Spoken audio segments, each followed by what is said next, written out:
दोस्तों नमस्कार। भारत और पाकिस्तान के बीच चल रहा युद्ध अब सीज फायर के बाद समाप्त हो गया है। दोनों देशों के बीच युद्ध विराम की सहमति बन गई है। आज हम इसी मुद्दे पर चर्चा करेंगे। भारत पाकिस्तान के बीच अब युद्ध विराम हो चुका है। विदेश सचिव विदेश विक्रम मिसरी ने शनिवार शाम 5 बजे खुद इस बात की पुष्टि करते हुए बताया कि जल, थल और नभ में सीज फायर पर सहमत हो गई है।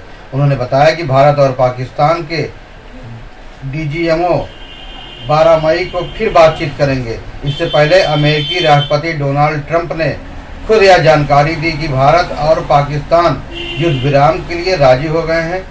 अमेरिकी विदेश सचिव मार्को रूबियो ने जानकारी देते हुए कहा कि पिछले 48 घंटों में जेडी वेंस और मैंने प्रधानमंत्री नरेंद्र मोदी और शहबाज शरीफ, विदेश मंत्री सुब्रह्मण्यम जयशंकर, सेना प्रमुख असीम मुनीर और राष्ट्रीय सुरक्षा सलाहकार अजीत डोभाल और असीम मलिक सहित वरिष्ठ भारतीय और पाकिस्तानी अधिकारियों से बातचीत की है।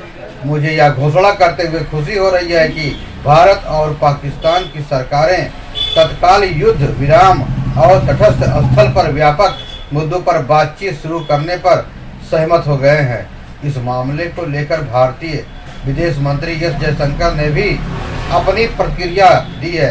बता दें कि भारत और पाकिस्तान के बीच 22 अप्रैल को हुए पहलगाम आतंकी हमले के बाद लगातार तनाव बढ़ रहा था। इसके बीच अब इन दोनों देशों के बीच सीज फायर पर सहमति बन गई थी।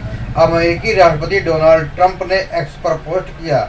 डोनाल्ड ट्रंप ने कहा कि रात में यूएस की मध्यस्थता में चली लंबी बातचीत के बाद मुझे यह बताते हुए खुशी हो रही है कि भारत और पाकिस्तान तुरंत और पूरी तरह हमले रोकने के लिए तैयार हो गए।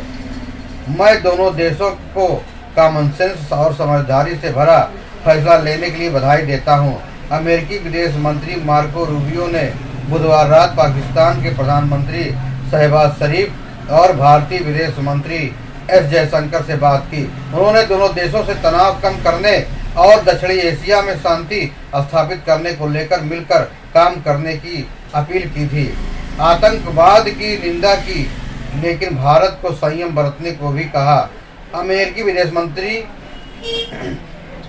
प्रवक्ता टैमी ब्रूस ने बताया कि मार्को रूबियो ने जयशंकर से फोन कॉल पर पहलगाम में हुए आतंकी हमले में जान गंवाने वालों के लिए शोक प्रकट किया। उन्होंने बताया कि आतंकवाद के खिलाफ अमेरिका भारत के साथ है। हालांकि उन्होंने यह भी सलाह दी कि भारत जो इस हमले के पीछे पाकिस्तान का हाथ बताने और जवाबी कार्रवाई की मांग करने में सावधानी बरते। वहीं टैमी ब्रूस ने बताया कि प्रधानमंत्री शरीफ से फोन पर बातचीत के दौरान रूबियो ने पाकिस्तान से 22 अप्रैल को कश्मीर में हुए आतंकी हमले की निंदा करने, जांच में सहयोग करने को कहा।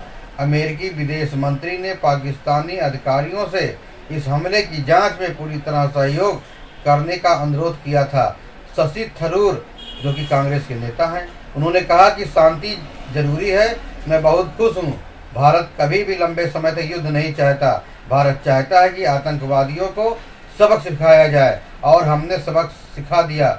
आपको यह खबर कैसी लगी? फिर मिलेंगे नई जानकारी के साथ, नई खबरों के साथ। तब तक के लिए जय हिंद, वंदे मातरम।